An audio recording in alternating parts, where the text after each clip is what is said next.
Hi, everyone. Thanks, RP, for the intro. I'm Rosh. Good afternoon. Today, I'd like to share with you how to create a KPI-oriented content marketing framework.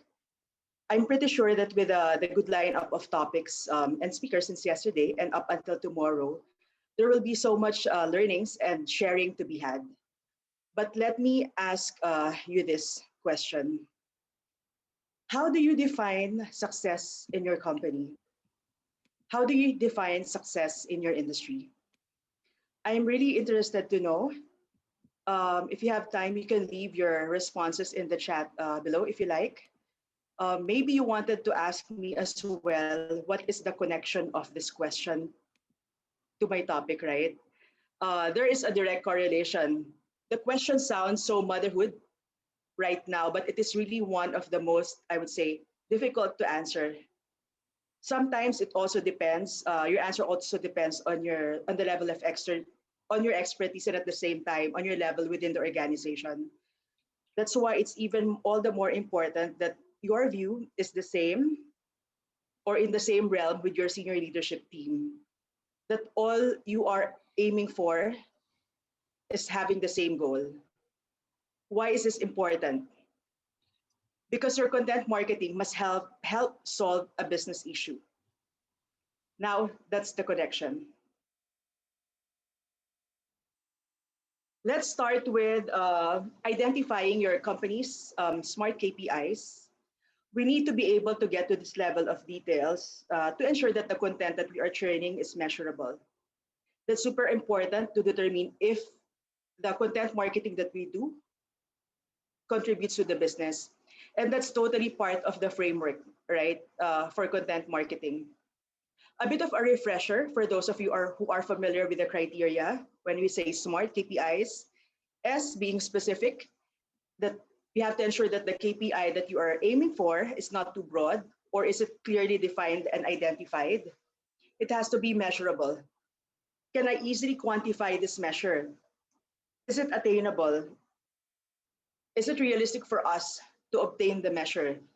Can I take appropriate measures to implement this KPI and see changes? Is it realistic? Is it the measure practical and also very pragmatic? And most importantly, how do we want to measure the data, right? Do we do it monthly, quarterly, as opposed to annually? So it's easier to test and learn and to do some iterations. For example, here, I just put in here an example, right? So if you're looking at bringing in 500 affluent customers by end of 2021, and we want to get ourselves familiarized with smart KPIs, you need to know the type of content marketing and tactics you have to plan and implement this kind of target. This will be measured monthly, and the measurement will be coming from the CRM of your company. So there's only one source of truth, for example. And when you do that, with the result of the content marketing campaign, you can now bash it, for example, with the KPIs to find out there if there's a direct attribution. If, for example, the testimonial you did for this specific market, or even the newsletter, or even the webinar really did help in onboarding the 500 new affluent customers within the 5 months span of time. Now let me bring you to the next slide, which is the KPIs, right? So why are we spending so much time here? Because this is really the essence of the framework, is to connect content marketing with the business. KPIs by nature is very strategic because they differ from metrics. They help companies to really focus on what's so important, especially now that we are on pandemic, right? There are so many things that we wanted to do, but resource is always finite. So how do we gauge which ones will move the needle in our business? Not everything can be a KPI, that's for sure. The beauty of the KPI is it forces you to focus on those metrics that really underscore the end goals of your company. KPI forces an organization not just to measure how their strategy is performing, but it also helps the company to decide what their strategy is in the first place. So what are your KPIs? Let's get into that level of details because we can't always say that the KPI, or KPI, for example, in marketing is to increase sales or to have more leads, right? We need to be a bit more specific at some point in time to be able to address a real business challenge and to address a customer pain point. Different industries, as we all know, have different KPIs. Healthcare, for example, I just pulled in here a few examples, so it's easy for us to discuss. Healthcare, for example, will have patient satisfaction. E-commerce has transaction value. Customer experience, for example, or especially for insurance, for us, it's very important. Customer experience, particularly on claims. Your identified KPIs in your organization determines the space that you want to be known for. It will be your guide so that you know what is non-negotiable for your company. And I tell you, when you hit this sweet spot, right, for your company, I bet your direct manager will be very pleased and will really show a greater appreciation in what you do beyond deriving engagement, which is also very important. If you look at this slide, let's look at sort of a formula, right? E is equal to MC squared. Now with these two together, so imagine you have a simple framework, just like an E is equal to MC squared, A plus B is equal to C. If you know your business KPI, so it's beyond marketing, it's beyond customer experience, it's beyond sales, for example, and you tailor your content based on that KPI that governs your entire organization, that will be super powerful because then your content marketing will have a purpose, right? So the results of whatever you do will go beyond your CMO, for example, and will be noticed by the other stakeholders in the organization because they know that whatever you do, it's not just, yes, of course, we do that per function, but at the same time, it adds up to the greater business purpose. Content marketing, as we all know, it's not just about really blog entries or more newsletters or more podcasts. It's not the rule of the more the merrier, because that's not the end of it all, right? It's not the be all and end all. What's important is the impact that it creates, right? At the end of the day, after a year when we're doing our, let's say, our performance review, people won't ask how many content pieces have we come up with, but in totality, what was the impact to the business? And then it goes back to the knowing and understanding the total KPI of your organization. Now let's have a look at this, right? Let's talk about the importance of a content marketing funnel, right? I'm pretty sure that a lot of you have seen several variations of this funnel, right? So you're very much familiar, and a lot of the speakers have talked about this as well. Your tofu, top of the funnel, middle of the funnel, and the bottom of the funnel. So from awareness to consideration, conversion, and resell. What I'm showing here is just an illustration of a sample content forms to drive home the point of the importance of recognizing which part of the funnel are we trying to address, right? So whenever you or even your team come up with a plan, right? You have the calendar or you have your plan for the quarter or even for the year. Think of it as a basic framework is which part of the marketing funnel, right, or the customer funnel you want to hit, right? Do you want more people to know about your brand?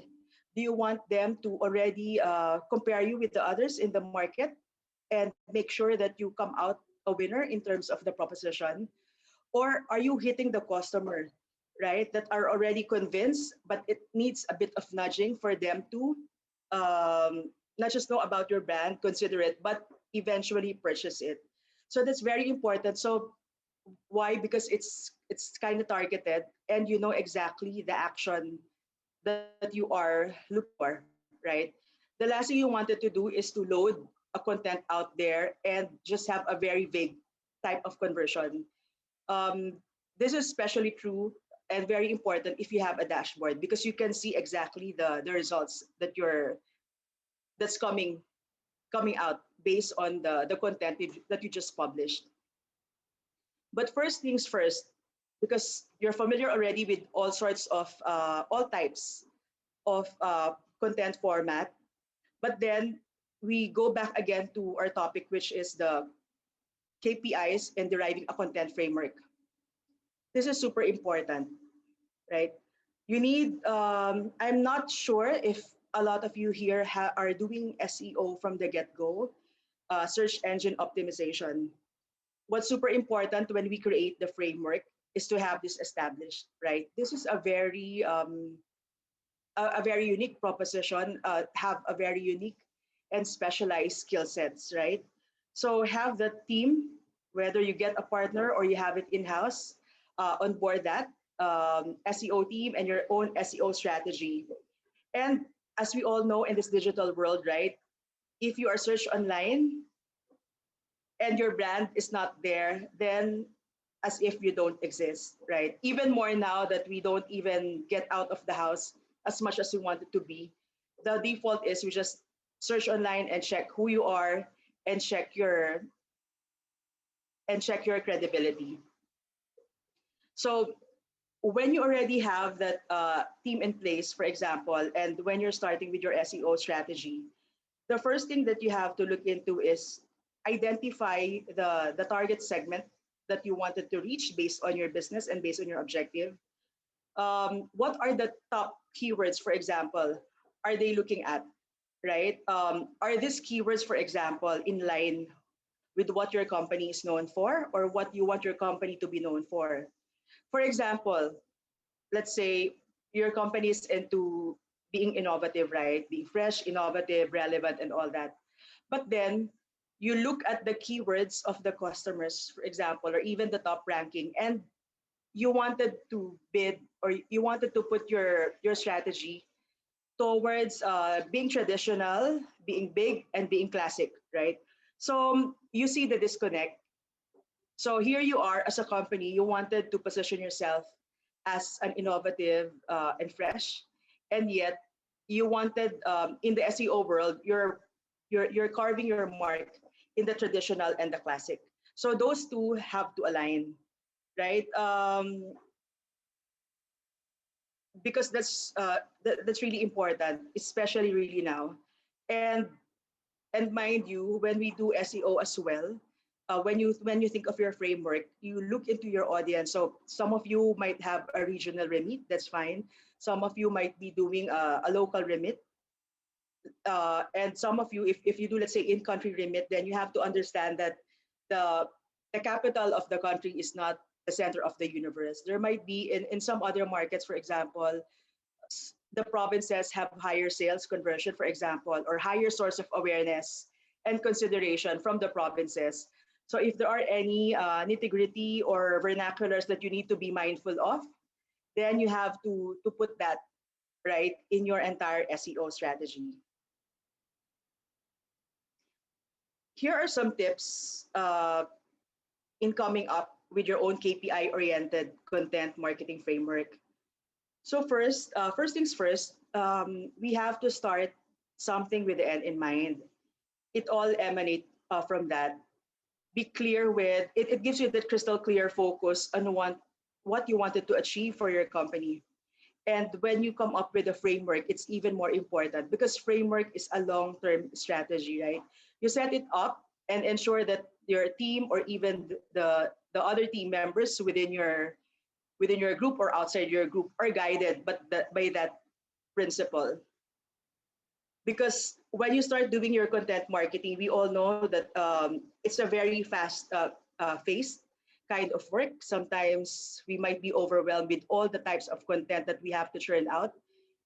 It's a production piece, right? And even during these times, because we're all working, a lot of us are actually working remotely, and not everyone are business as usual where we can just go out and get help all the time, every day, all the time. Then most of the onus go back to the core team, to you, or even to your immediate, let's say, marketing partners. So with that, because there's a lot of work that put into it, it's very important that we make sure that you put really focus on it when you start your framework. And most importantly, again, don't forget to align it with the bigger business KPI, right? So what does it mean? It means that if you're within the marketing realm or customer experience and all that, then your KPIs should be known outside of your department, right? Because no organization works in silo. When you're transparent and open to them, then they see the kind of effort and the results that you put into the work. And there's a much bigger appreciation on what we do in content marketing, for example. We we have also to be mindful that content marketing is important to contribute in the business, but we're not expected to come up with or crack a full business plan out of it, right? But also you cannot be on the extreme that all we have to churn out with is a content calendar, because in any framework, what's very important is they see the link of whatever we do in the business. We have to understand as well that let's say for marketing is a specialized skill, for example, but then people in finance or people in your operations they don't necessarily are very familiar on the things that you do. All they see is a common ground. It's the what is the impact to the business. And important, they wouldn't understand the nitty-gritty, for example, of an engagement, or how many people, for example, downloaded your content, right? They see it as action, but they don't see the relevance of it to the business until such a time that we tell them the connection. So that's the importance of onboarding your stakeholders as well. Number two would be the sheer importance of data, right? The emergence of data and the emergence of data privacy is super important. But the thing with data, there are so many out there, right? We have to be mindful of the data that we want to ingest in the organization, right? So we can come up with a sound plan. When we say data, it's always I'm pretty sure you're doing it already. It's a combination of what data you have in your enterprise, the data that you get from the third party, and but again, as I've said, not all data is created equal. And there are several ways to slice and dice the data depending on your business needs. Apart from the data, what's important as well when we do the framework is really to have, for me, what works is you have data from third party, but personally, I'd like to go and visit, have that when, of course, pandemic is, yeah, when we can all already go out, I'd like to visit and conduct my own customer research, right? It doesn't need to be exhaustive, but it gives me at least the feel, the hear, and I know exactly what's happening in the market, right? Because sometimes when we don't know the context and we're not familiar with a certain locality, for example, we come up with our own interpretation. But when we see it firsthand, then the data is brought to life. It has a totally new meaning. It unlocks its full potential because that's the power of inciting and data gathering and data analysis. In any insight as well, I think I've mentioned earlier, it's very important as well when you do your framework for it to be integrated in your KPI is the importance of using a vernacular, right? If your brand is not into vernacular, then so be it. It's not a problem. But then you have to understand that your customers, especially if you live in a country, for example, with so many languages, right? People speak more freely when they talk using their own language. So there are some nuances that we cannot capture if we use only the national language. So when we do our KPI setting and framework, yeah, for content marketing, we have to be mindful of it, right? So we don't alienate them and just really look into churning out content from a national perspective all the time. Earlier, I've already discussed in detail as well the importance of having a KPI, right? We have to be pragmatic too, that content alone can help solve a burning issue, but it has to add value to the business. You don't have to sell short because what we do is important. Next would be aim for meaningful interactions. When, especially for social media, when we are all starting up, right? When social media is just super novel, we get giddy just by seeing how many people have liked a particular content, for example, or how many people have reacted to it. So the name of the game at the time is how many followers do you have. But then, because of all the algorithms, evolving algorithms, including ad blockers, including the way people perceive aesthetic, for example, KPIs, we've gone. What's important is really to venture into meaningful interactions. What do we mean by that? Number one, number one for content creators, or the name of the game sometimes for content creators is the more the merrier. We have to be active and all that. It doesn't have to be that way because time and again, content development is not an easy task. It's a combination of knowing what's the pulse of the market, how to be able to create your narration, how to be able to engage with your customers, and at the same time derive business result out of it. What's important when we say meaningful interaction is how to engage our customers that eventually they will trust you and purchase our products or your products and services. Because at the end of the day, what's important is the action, right? It's not enough anymore that they just like you, because liking or talking to you doesn't necessarily mean that they will purchase at any given point in time, right? So if you want to engage with them on a deeper level, right? It's like having a friend. You get to know them, and at some point in time, you talk, you become best friends with them. And always check as well with the ever evolving algorithms, right? So have someone in your team to look into that, because sometimes the announcement we don't where we are so busy we don't even know already the difference, the changes in algorithms every single day or every single month when a new medium, for example, comes up with one. So it's important so that you can plan properly, right? Your expenses or exposure to specific market, especially when you start involving media budget in your content development, right? So if if you planned it for a bigger audience and yet because of the algorithm or the new ad blockers, the tactics and all that, it doesn't even get to reach that specific unit, right? Then what's the point of having that amazing content? Yeah, it defeats the purpose. Most importantly, test and learn. The beauty of digital, as we all know, compared to before, wherein we only gauge the effectiveness of what we do towards the end, right? So that's why you hear those accomplishments report before, is that with digital, you have real-time engagement, you have real-time dashboards. So you can gauge, you have the ability and capability to gauge the reaction of your audience.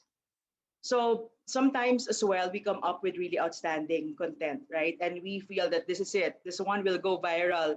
This one will make people download my content. This content will bring value, right, to my customers.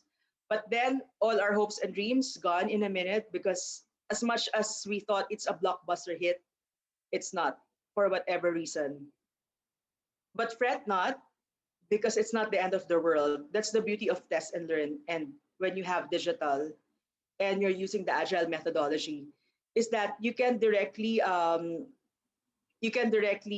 change it, for example, right? And iterate. Look for the weaknesses, look for the strengths that you can leverage on, and then blast it again. You don't have to wait for a week, a month. You don't have to wait a month, technically. You can even do it every day. It's up to you, or every 2 weeks. And lastly, speaking of dashboard, this is super important. So number one is, yes, we do have our own marketing dashboard, but again, you go back to the framework and how we connect it to the KPI of the business, right? So you have your marketing dashboard, but the trick here really is to build one that has a direct correlation to your business, right? Remember at the start of this talk, I asked you how your company is measuring success. So whatever KPIs are connected to those measurements, um, you have to look at the total company, link that to the blog that you created, to the post that you created, to that video or downloadables, user generated campaigns that you've launched. There will be that satisfaction, I bet, I tell you, from everyone in your team that when we think sometimes of leads gen post, and we see that how much it contributed to the achievement, let's say, of the sales, then it gives you that accomplishment, that feeling, and at the same time, your stakeholders are aware that whatever content you're creating is actually helping build business value. Now, to sum it all up, let's go back to the 7 points for the framework. Number one is start with asking yourself, how is success defined in your company? Number two, list down your company's smart KPIs. Number three, content marketing that is aligned with the business is a winning formula. Number four, in the marketing funnel, don't forget your tofu, mofu, and bofu. Five, first things first, lay down the foundation of SEO. Six, quick tips in the importance of data and meaningful interactions. And lastly, to create your content marketing dashboard layered over your company's total dashboard to determine the direct attribution to the business. So that's it. Thank you and have a good day.